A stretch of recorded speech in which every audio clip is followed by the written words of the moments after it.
Salom hurmatli talabalar.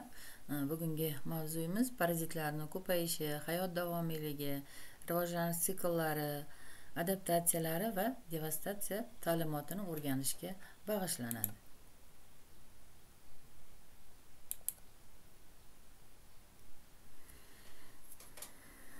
Xo'jayin organizmi sharoiti tashqi muhit sharoitlaridan keskin farq qiladi. Buni oqibatda parazitlar tanasida turli xil o'ziga xos moslamalar kelib chiqqan. Ko'payishida, rivojlanishda turli o'zgarishlar kelib chiqqan. Natijada parazitik hayot uchun xos moslamalar paydo bo'lib, kerak bo'lmaganlari yo'qolib ketganligini kuzatishimiz mumkin ekan.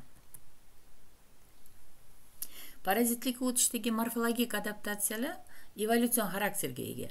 Ya'ni o'sha million yillik evolyutsion taraqqiyot jarayonida yuzaga kelgan ekan. Morfologik progress adaptatsiyalar, morfologik regress adaptatsiyalar kuzatilar ekan. Morfologik progress adaptatsiyalar deyilganda, shu parazitik hayoti uchun kerak bo'lgan o'sha tanasida turli xil organ to'qimalar rivojlanganligi, ya'ni o'sha moslamalar paydo bo'lganligi bilan amalga oshgan ekan.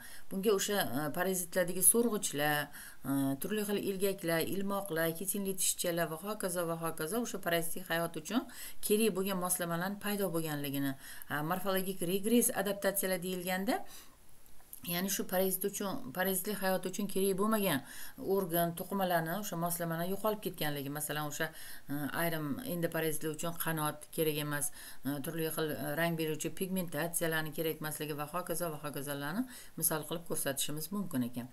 Biologik adaptatsiyalar deganda endi ko'proq o'sha rivojlanish sikli bilan bog'liq ekan. Parazitlarda o'ziga xos rivojlanish sikliga ega ekanligi, o'sha jinsiy sistemasini murakkab taraqqiy etganini, ularni ko'p nasl qoldirishini, o'ziga xos ovqat hazm qilish sistemasiga ega ekanligini va hokazo belgilarini misol qilib keltirishimiz mumkin ekan. Parazitlar yopishuv organlari yordamida xo'jayinlarga mustahkam yopishib turar ekan. Yopishuv organlari parazitizm hodisasi tufayli yuzaga kelgan. Yuqorida aytib o'tdik bu haqda. Ektoparazitlarda ham, endoparazitlarda ham shu, demak, o'sha yopishuv organlari borligini kuzatishimiz mumkin ekan. Ilmoqlar parazitning eng asosiy yopishuv organlari bo'lib xizmat qilar ekan. Bular hattoki o'sha bir hujayrali hayvonlarda ham kuzatish mumkin ekan. Hasharotlarda ham hattoki ancha yuqori, demak, murakkab tuzilishga ega bo'lgan hayvonlarda, masalan, o'sha hasharotlar, parazitik hayotga moslashgan hasharotlarda ham, hatto o'sha sodda hayvonlarda ham ko'rish mumkin ekan. Masalan, o'sha bir hujayrali hayvonlarda infuzoriyalar, grigorinalarda, demak, bu moslamalarni uchratish mumkin ekan. Oddiy, demak, o'sha Liam bilan misolda ko'radigan bo'lsak, ichak parazit sifatida alohida o'sha disk bor. Shu disk orqali ichak epiteliysiga yopishib hayotini davom ettirar ekan. Parazit chuvalchanglar misolda oladigan bo'lsak, masalan, o'sha monogenetik so'rg'ichlar deyilganda, mono bitta xo'jayinda rivojlanish ko'zda tutilib, bularni monogenetik so'rg'ichlar deb atalgan. Bularda o'sha ilmoqlarni kuzatadigan bo'lsak, tanasi o'sha bargsimon tuzilishga ega, tanasining keyingi qismida alohida yopishuv diskini hosil qiladi. Ko'pchilik vakillari ektoparazit, turli xil o'sha baliqlarda, suvdagi turli xil organizmlarda ektoparazitik hayot kechirishga moslashgan hisoblanadi bular. Va mana shu yopishuv diskida bir qancha, demak, o'sha so'rg'ichlar bilan bir qatorda ilgaklar ham borligini ko'rishimiz mumkin ekan. Tasmasimon chuvalchanglar misolda ko'radigan bo'lsak, endi bularga kelib, mana quyidagi slaydda ham ko'rsatilgan bir qancha vakillar tasmasimon chuvalchanglarni, cho'chqa salitori, qoramol salitori, kenglentasmon tanasini oldingi qismi, bosh qismi ko'rsatilgan. Bosh qismini skolix derdik va mana shu skolixda bir qancha, demak, yopishuv so'rg'ichlari, ayrim vakillarida alohida ilgaklar bilan qator-qator joylashgan ketinli tishchalar bilan qurollangan bo'lib, shuning uchun ham mana quyidagi slayddagi cho'chqa salitorini qurollangan salitor deb berilgan adabiyotlarda. Demak, xo'jayin ichak epiteliysiga nafaqat so'rg'ichlari ilgaklar orqali ham yopishib turar ekan. Turli vakillarda turlicha, masalan, qoramol salitorida boshchasida faqat so'rg'ichlari bo'lib, so'rg'ichlari orqali yopishib turadi xo'jayin organizmiga. Endi keng lentasmon misolda ko'radigan bo'lsak, mana yonidagi demak rasmda ko'rsatilgan tanasi, demak o'sha boshqa tasmasmonlarga o'xshab o'sha bosh, bo'yin, tana qismlaridan iborat, bo'g'inlardan iborat bo'lgan. Bosh qismida demak o'sha botriyalar hosil qilgan bo'lib, alohida yoriqlari bor. Mana shu yoriqlari orqali xo'jayinlarni ichak epiteliysiga yopishib turganligini ko'rishimiz mumkin ekan. Demak, tasmasmonlarda ham, demak o'sha sistodalarda ham o'sha turli xil o'sha parazitik, ayniqsa endoparazitik hayotga moslashish natijasida bularda o'sha turli xil, demak o'sha morfologik progresslar orqali shu turli xil parazitik hayot uchun kerak bo'ladigan moslamalarni kelib chiqqanligini kuzatishimiz mumkin ekan. Akantosefalalar bor, alohida tip, kichik bir tip, bular ham faqat parazit yashashga moslashgan. Bularda ham o'sha ilmoqlari kuchli taraqqiy etgan bo'lib, shu yopishuv organi bo'lib hisoblanadi va bular o'sha maxsus xartumlarida o'sha kuchli taraqqiy etgan ilmoqlari bor. Shular yordamida xo'jayin organizmiga yopishib turib yashaydi. Endi nematodalar misolida ko'radigan bo'lsak, nematodalar esinglarda bo'lsa, o'sha chuvalchaksimon tuzilishga ega deyarli ko'pchilik vakillari kutikula bilan himoyalangan, masalan o'sha yuqorida aytib o'tgan tasmasimon yoki so'rg'ichlardagi turli xil so'rg'ichlar, ilgaklarni yoki bo'lmasam qanaqadir yopishuv disklarini ko'rmaymiz bularning tanasida. Demak, o'sha tanasining oldingi qismida og'iz joylashgan bo'lib, og'iz atrofida turli xil demak o'sha ilmoqlar, hitinli tishchalar bilan og'iz qurollanganligini ko'rishimiz mumkin ekan. Demak, bular ham hammasi shu yuqorida aytib o'tgan morfologik progress bilan bog'lash mumkin ekan. Endi quyidagi slaydda rivojlanish sikllari haqida ham gaplashib o'tamiz degan edik. Cho'chqa selektori haqida gaplashdik yuqoridagi slaydda.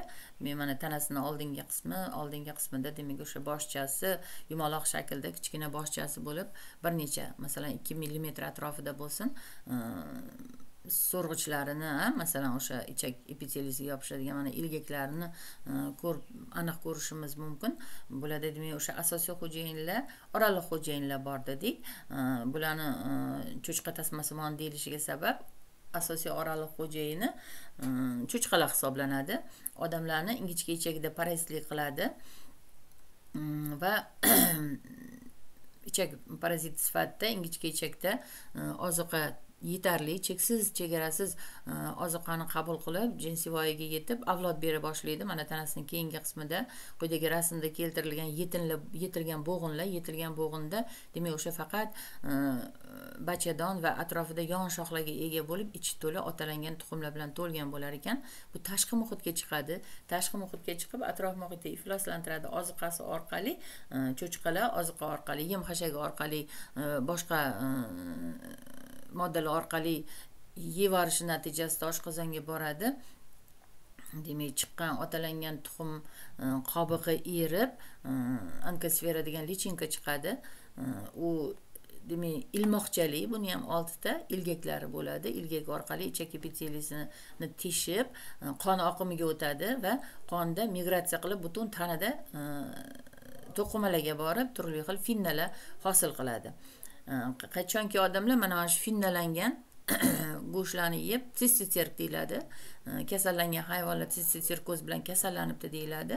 Demak, mana shunaqa sistiserklangan cho'chqa go'shtini yeb, odamlar yana shu parazit bilan kasallanadi. Va mana shu slaydda autoinvaziya deb ko'rsatilgan. Autoinvaziya deyilishiga sabab xuddi shu parazit rivojlanish siklida odamlar fakultativ xo'jayin bo'lib ham ishtirok etishi mumkin, oraliq xo'jayin sifatida. Demak, parazit sifatida parazit toksin ishlab chiqaradi. Bu zahar organizmga salbiy ta'sir ko'rsatadi, ko'ngil aynishi, qayd qilishi mumkin. Shu qayd qilganda yetilgan bo'g'inlar qaytib kelib, xo'jayin uni yutib olishi mumkin. Va bular ham xuddi shu, demak, oraliq xo'jayinlarga o'xshab, oraliq xo'jayin sifatida ishtirok etadi. Otalangan tuxumlarni yutib orilgandan keyin, demak, o'sha ichak epiteliyasida chiqqan onkosfera lichinkasi qon oqimiga o'tib oladi. Tanada demak, migratsiya qilib to'qimalarga borib, masalan, miyaga borib va hokazo visceral organlarga borib, demak, o'sha to'qima shaklini o'tashi mumkin ekan va bu inson hayoti uchun juda xavfli hisoblanar ekan. Endi yuqorida aytib o'tilgandek, mana so'rg'ichlar asosiy parazitlarda asosiy yopishuv organlari funksiyasini bajaradi. dedik. Ayniqsa ektoparazitlarda kuchli rivojlangan, masalan o'sha yuqorida ham aytib o'tdik, mana genetik so'rg'ichlar dedik, mana tanasi bargsimon tuzilishga ega. Slaydda mana oxirgi rasmda ko'rinib turibdi, tanasining keyingi qismida alohida yopishuv disklari va bu yerda bir qancha yirik mayda ilgaklar bilan demak o'sha qurollanganligini ko'rishimiz mumkin. Yoki trematodalar misolida oladigan bo'lsak ham, bular demak ikki so'rg'ichlilar kenja sinfi vakillari, kenja sinfi vakillari, demak tanasining oldingi keyingi qismida so'rg'ichlari bor. Qorin so'rg'ichi yopish uchun xizmat qiladi. Og'iz so'rg'ichi demak o'sha asosida og'iz teshigi joylashgan bo'lib, demak ovqat hazm qilish sistemasi boshlanar ekan. Tasmasimon chuvalchanglar misolida ko'radigan bo'lsak, tasmasimon chuvalchanglarda ham ko'pchilik vakillarida yuqorida aytib o'tilgandek boshchasi bor ekan. Boshchasida so'rg'ichlari, ayrim vakillarida demak o'sha so'rg'ichlar bilan bir qatorda turli xil hitinli tishchalar, ilgaklar, ilmoqchalar bilan qurollangan bo'lib, demak o'sha xo'jayinga yopish uchun xizmat qilar ekan bu organlari. Bo'g'im oyoqlarda ham ko'proq ektoparazit vakillari bor dedik. Bularda ham turli xil demak o'sha panjalarni uchida o'sha turli xil tirnoqchalar yaxshi rivojlanganligini yoki bo'lmasam o'sha panjalarni asosida ichki yuzasida pulvilla degan organ bo'ladi, yostiqchalar deyiladi buni. Bular ham o'sha yopishuv organi vazifasini bajarishini demak turli xil demak parazit hasharotlarda, masalan bitlarda, burgalarda, ikki qanotlilarda buni ko'rishimiz mumkin ekan. Endi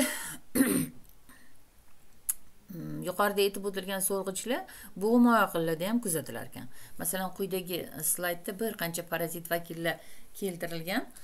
Bular ko'proq o'sha qisqichbaqasimon parazitlarga kiradi. Demak, qisqichbaqasimonlar deyarli ko'pchilik vakillari suvda yashaydi.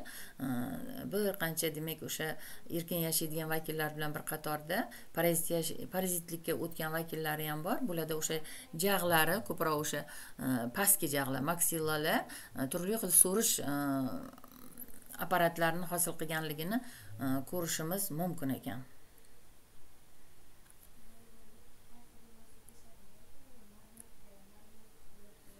Mana quyidagi slaydda ham demak o'sha kanalar misolida ko'radigan bo'lsak, bular ham o'rgimchaksimonlar sinfi bor. Bo'g'im oyoqlarning alohida helitserallar kenja tipi alohida sinf. O'rgimchaksimonlar bir 10 ga yaqin turkumlari mavjud bo'lsa, shulardan alohida turkum kanala turkumi bor. Kanalarni demak o'sha akari turkumi deyiladi lotin tilida. Juda keng tarqalgan bular. Parazit yashaydigan vakillari bilan erkin yashaydigan vakillari bor, suvda, tuproqda yashaydigan vakillari bor. Juda keng tarqalgan. Demak, bularni akari turkumi bo'lgani uchun bir qancha demak o'sha akrolog olimlar bor, kanalarni o'rganadigan, ularni demak tuzilishi, rivojlanish sikllari, hayot sikullarini o'rganadigan olimlar bor. Akrolog olimlar deyiladi ularni. Bundan tashqari fan bor, alohida akrologiya fani kanalarni o'rganadigan fan hisoblanar ekan. Demak, quyidagi slaydda iksot kanasi misolida keltirilgan. Mana slaydimizda A deb berilgan quyidagi slaydda iksot kanasini urg'ochisi keltirilgan. Demak, buni urg'ochi erkagini ajratishda ko'proq o'sha bularni o'sha parazitlikka o'tishda bo'g'im oyoqlarda tanasi ko'pincha o'sha 3 qismdan iborat, ayrim vakillarda 2 ta qismdan iborat dedik. Bularga kelib ko'pchilik o'rgimchaksimonlarda tanasi o'sha 2 ta qismdan iborat, bosh ko'krak, qorin alohida bir-biriga birikkanligini kuzatadigan bo'lsak, kanala turkumiga kelib, bular o'sha parazitli hayotga o'tish natijasida bularda tanasi yaxlitlashib ketganini ko'rishimiz mumkin va mana shu tanasida yelka qismida darzal qalqonchasi bo'ladi. Erkaklarda bu butun tanani egallaydigan bo'lsa, yelka qismini, urg'ochilarda tanani demak 3 dan 1 qismini egallab turadi. Bir necha millimetr kattalikdagi bo'lgan iksot kanasi to'yib qon so'rganda mana shunaqa kattalikka keladi. Mana o'sha slaydda ko'rib turibsizlar, darzal qalqonchasi juda kichkina, demak qalqonchasi hitinli, qolgan qismi kutikula, cho'zilish xususiyatiga ega. Mana ovqat hazm qilish sistemasi keltirilgan. Demak, o'sha yon shoxlardan iborat ichaklarni demak bitta qon so'rganda ko'plab qon so'rib, demak o'sha tanasi shunaqa xususiyat ko'rinishga kelib qolganini ko'rishimiz mumkin ekan. Buni sizlar bilan o'tganmiz, esinglarda bo'lsa, o'sha gigantizm kuzatiladi, tanani kattalashish kuzatiladi deb aytilgan. Mana shular misolda keltirishimiz mumkin. Bularga kelib, demak, o'sha ovqat hazm qilish sistemasi ham o'zgargan, gipostom hosil qilgan. Xilitserallar ikkinchi tipi vakili sifatida, bularda ham o'sha xilitseralari pedipalplari bor, lekin o'sha parazitligi o'tishi natijasida shu og'iz tuzilishi ham birmuncha o'zgarishga uchrab, xilitseralari, demak, pedipalplari o'zgarib, alohida so'rish apparatini gipostom hosil qilganligini guvohi bo'lar ekanmiz. Endi parazitlarning dominant funksiyalariga keladigan bo'lsak, bir guruh parazitlarda, masalan, zuluklar, kanalar, ayrim bo'g'ma oyoqlar misolida ham ko'rish mumkin bularni. Yuqorida ham aytib o'tdik, mana kanalarda o'sha ichaklarni shohlanganligini, ichak yuzasi kengayganligini, bir vaqtning o'zida juda ko'plab ozuqani qabul qilishi mumkinligini ko'rib o'tdik. Mana quyidagi slaydda ham mana zuluklar misolida keltirilgan. Zuluklarda ham demak ovqat hazm qilish sistemasi, mana ichak asosiy butun tanasini egallab, bu yon shoxlardan iboratligini, bular ham ektoparazit sifatida ko'proq o'sha issiq qonni so'radi, tayyor ozuqa bilan oziqlanadi. Demak, o'sha bir marta, demak, o'sha to'yib oziqlangan ozuqasi, demak, o'sha bir qancha uzoq vaqtgacha, demak, oziqlanmay yurishiga olib keladi bularni. Boshqa guruh parazitlarda ham o'sha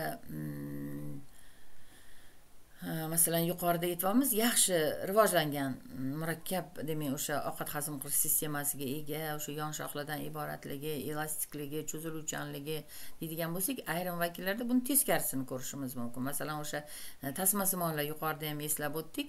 Bularga keladigan bo'lsak, bularga kelib endi ovqat hazm qilish sistemasi reduksiyaga uchraganligini ko'rishimiz mumkin.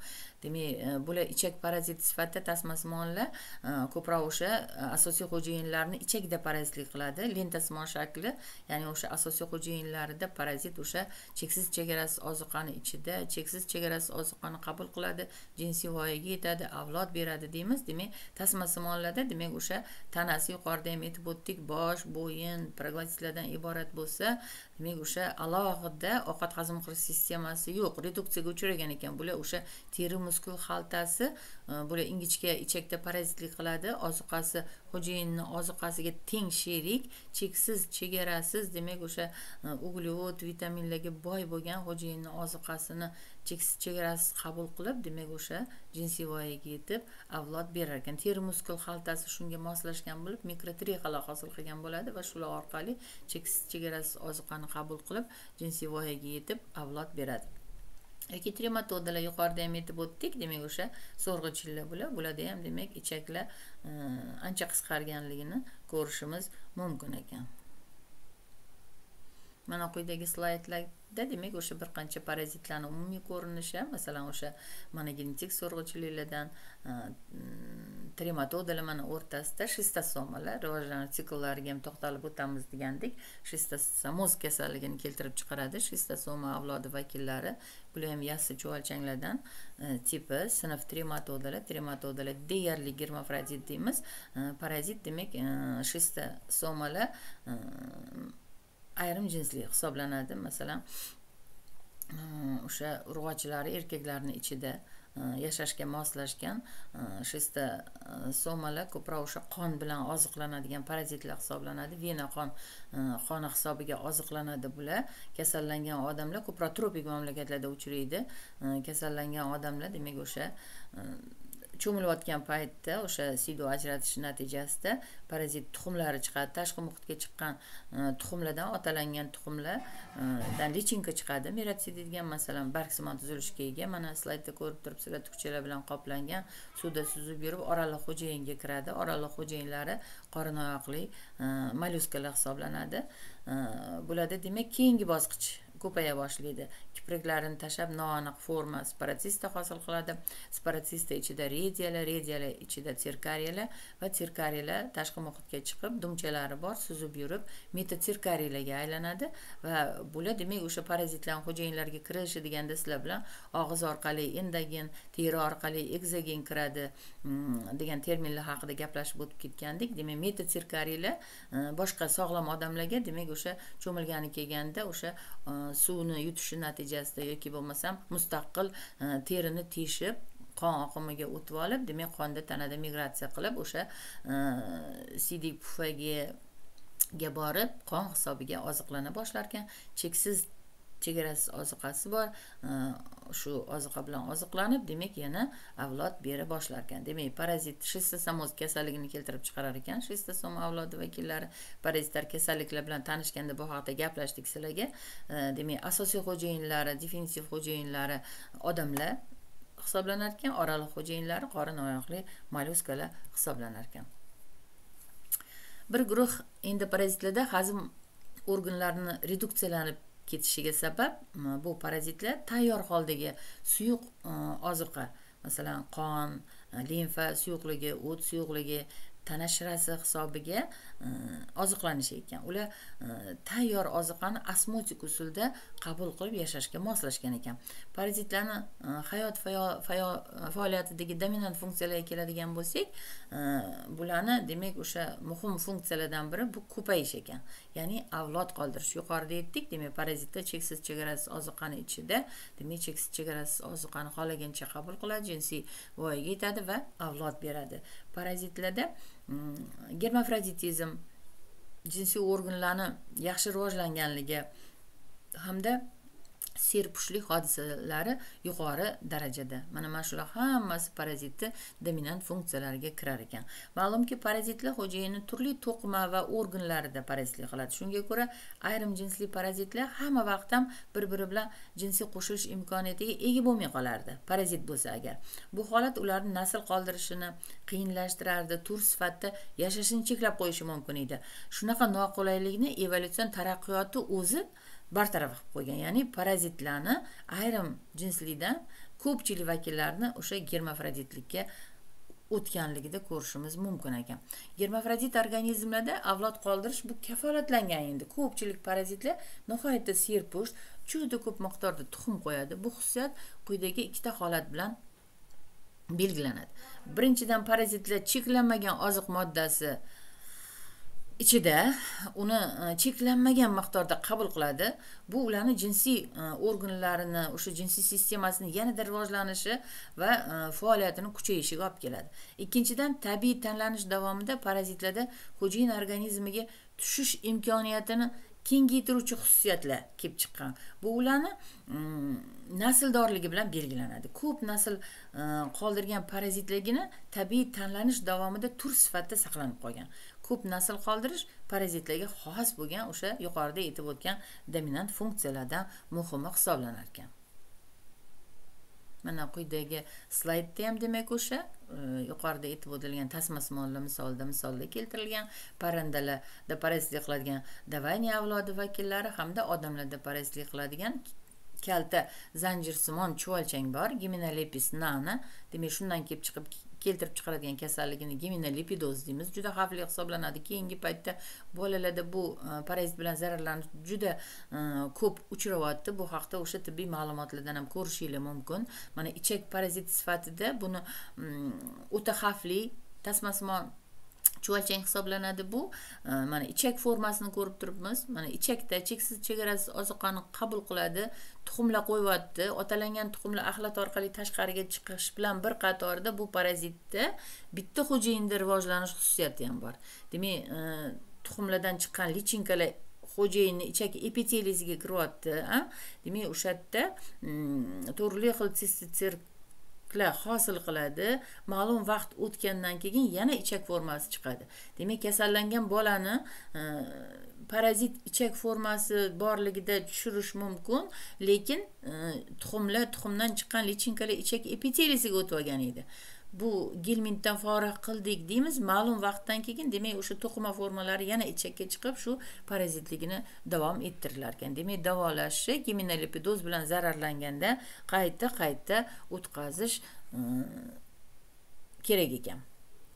Nematodalarning erkin yashaydigan vakillari odatda masalan o'sha bir nechta o'nlab, yuzlab tuxum qo'yishi mumkin, lekin parazit turlariga keladigan bo'lsak, o'sha oddiy mana trichinella misolida ko'radigan bo'lsak, 10 mingtagacha lichinka tug'adi. Trichinella o'sha trichinella spiralis degan turi bor, odamlarda parazitlik qiladi. Bu ham o'sha tabiiy o'choqli kasalliklar qatoriga kiradi, chunki tabiatda doim mavjud. Bu o'sha kalamushlarda topilgan, kalamushlarni yeb cho'chqalar zararlangani haqida ma'lumotlar bor.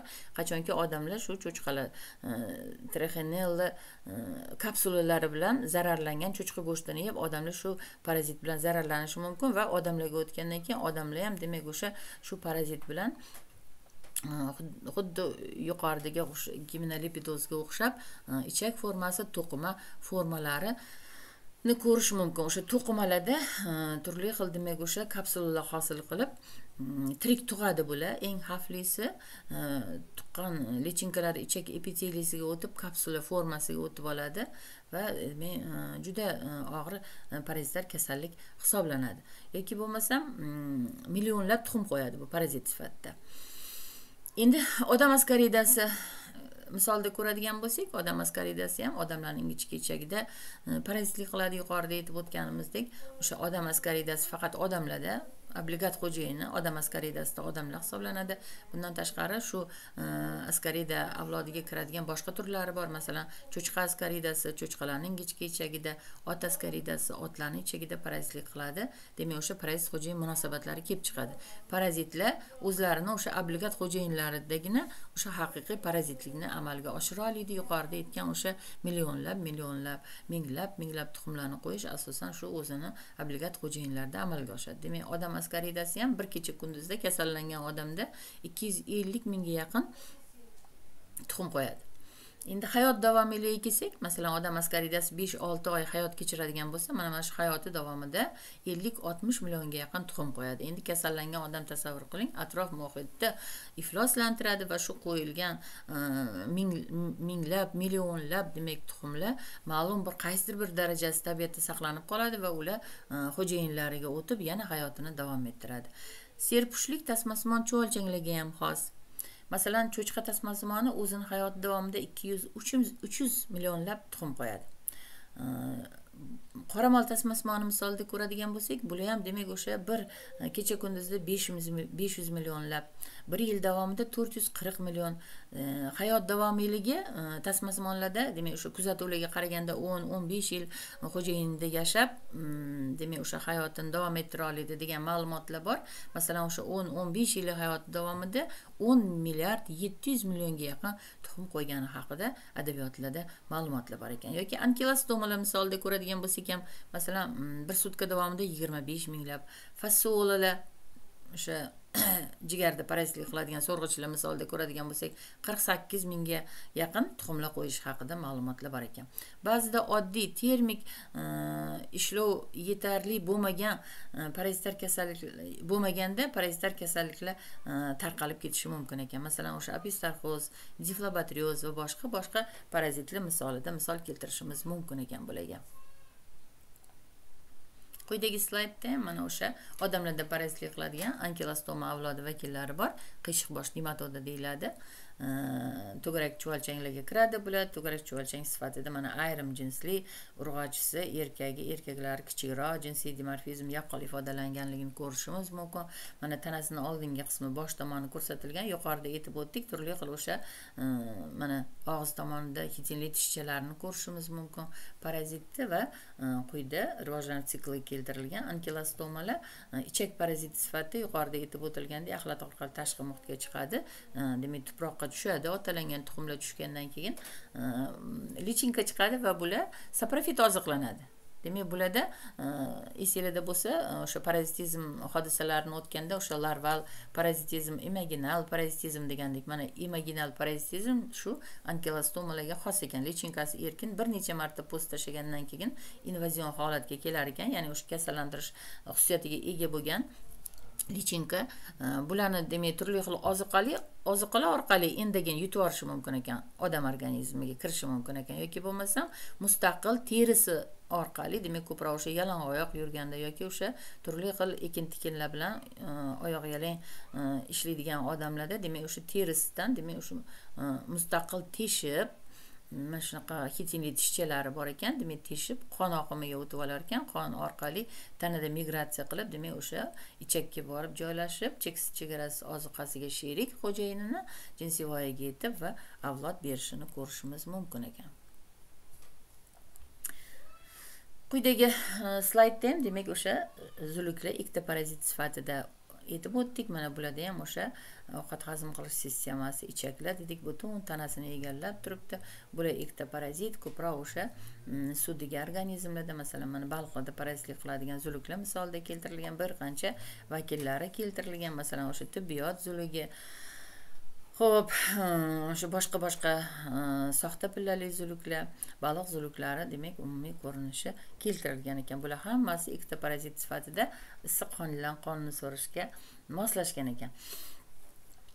Parazitlar juda ko'p miqdorda tuxum qo'yadi. Yuqorida aytib o'tdik, serpushlik xos parazitlarga. Bu tuxumlarni o'sha minglab, millionlab tuxum qo'yadi dedik. Qaysidir bir ulushi demak tabiatda saqlanib qolib va bulardan yangi avlodlar rivojlanar ekan shu parazitlarni. Parazitlarning jinsiy mahsulotlari ortib borishi bilan bog'liq holda ularning jinsiy organlar sistemasi ham tobora kattalashib, soni ko'payib borar ekan. Jumladan, trematodalarda gavda hajmining asosiy qismini jinsiy organlar sistemasi egallab turar ekan.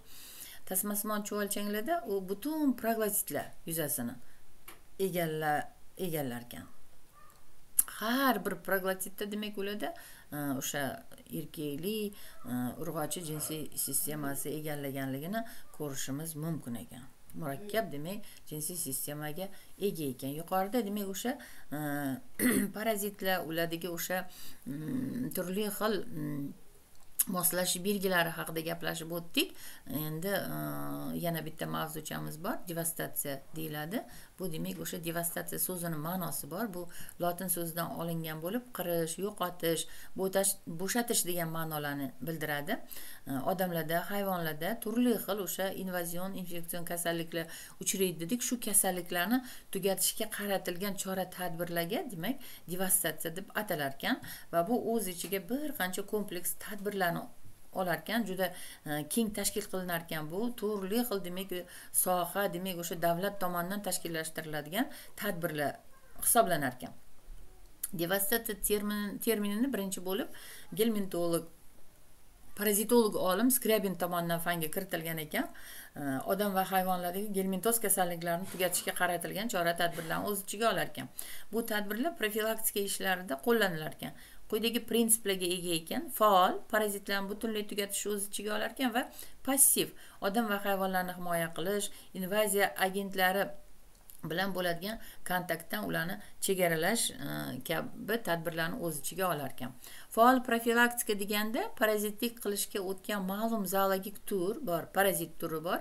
Barcha rivojlanish sikllarida mumkin bo'lgan turli usullar bilan faol ularga qarshi kurashish, masalan o'sha fizik, kimyoviy, biologik kurash choralari bilan ularga qarshi kurashish tushunilar ekan. Faol profilaktika. Total devastatsiya deyilar ekan bunga. Bu qo'llaniladigan chora-tadbirlar parazit rivojlanishi mumkin bo'lgan ma'lum territoriyada parazitlar kasalliklar qo'zg'atuvchilarning mavjud bo'lishini cheklaydigan omillardan tashkil topgan bo'lar ekan. Demak, total devastatsiya deganda parazitlarni butunlay yo'qotishga qaratilgan chora-tadbirlar ko'zda tutilar ekan. Keng territoriyada tarqalgan kasallik qo'zg'atuvchilarni butunlay demak tugatishga yoki yo'qotishga qaratilgan chora-tadbirlarni o'z ichiga olar ekan. Endi parsial devastatsiya kuzatilib, bunda alohida geografik zonalarda parazitlar kasalliklar qo'zg'atuvchilarni ma'lum bo'lsa ham o'sha sonni kamaytirishga qaratilgan chora-tadbirlar hisoblanar ekan. Masalan, o'zimizning sharoitda bo'lsa ham parazitologiya laboratoriyalari bor. Bu laboratoriyalar o'sha o'zini reja asosida, masalan, o'sha maktabgacha bo'lgan bolalar tashkilotlarida, maktab bolalarida reja asosida ularni ichak parazitlariga qarshi tekshirib boradi va mana shu tekshiruvlar natijasida aniqlangan bolalarni majburiy davolaydi va shu bilan demak o'sha qanaqadir parazitar kasallikni qo'zg'atuvchilarni sonini kamayishiga sabab bo'lar ekan. Demak, devastatsiya yuqorida aytib o'tilgandek total tugatish ishlarini o'z ichiga olar ekan, ya'ni butunlay tugatish va parsial, ya'ni qisman ayrim bir parazitlarni ayrim territoriyalarda qisman tugatish usullarini o'z ichiga olar ekan. Masalan, SNG misolida oladigan bo'lsak, rishta kasalligi tugatilgan. 20-asrning 60-yillarida demak o'sha bir qancha olimlar, masalan, Isayev boshqa olimlarni sa'y harakatlari bilan shu kasallik tugatilgan. Territoriyalar bo'yicha devastatsiya qilinishi zonal, regional, lokal tugatilayotgan kasallik qo'zg'atuvchilarning tur tarkibiga qarab, monovalent, polivalent, sog'lomlashtirish obyektiga qarab esa tibbiy, veterinar, kompleks zoonozli bo'lar ekan. Qirish obyektlari gelmintlar, patogen sodda hayvonlar, qon suruvchi hasharotlar, kanallar va boshqa shu parazitar kasallikni tarqalishida ishtirok etadigan organizmlar bo'lishi mumkin ekan. Eng keng qo'llanilgan bo'limi devastatsiyani degelmintizatsiya, ya'ni gelmintdan xoli qilish hisoblanar ekan. Gelmintdan forig' bo'lish kompleks davo, oldini olish choralarini o'z ichiga olar ekan. Masalan, bu choralarga terapevtik, profilaktik ishlar kirar ekan. Terapevtik endi parazit bilan zararlangan topib oldik, unga qarshi kurash choralarini qo'yamiz. Profilaktik endi atrof muhitga yo'qib ketmasligini, ya'ni o'sha parazit tarqalmasligini oldini olish chora-tadbirlarini tashkillashtiramiz. Gelmintdan forig' bo'lingandan keyin profilaktika choralari tashkillashtiriladi. Aholining o'rtasida to'g'ri tashkillashtirilgan degelmintizatsiya, ya'ni o'sha gelmintdan forig' qilish gelmintozlarga qarshi kurashda muhim ahamiyatga ega.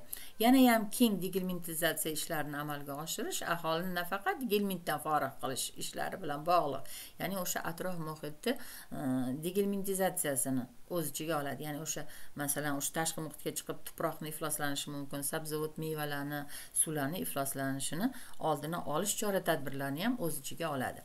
Reja asosida ma'lum bir parazitni qirishda ishtirok etayotgan insonlar quyidagi bilimlarga ega bo'lishi kerak.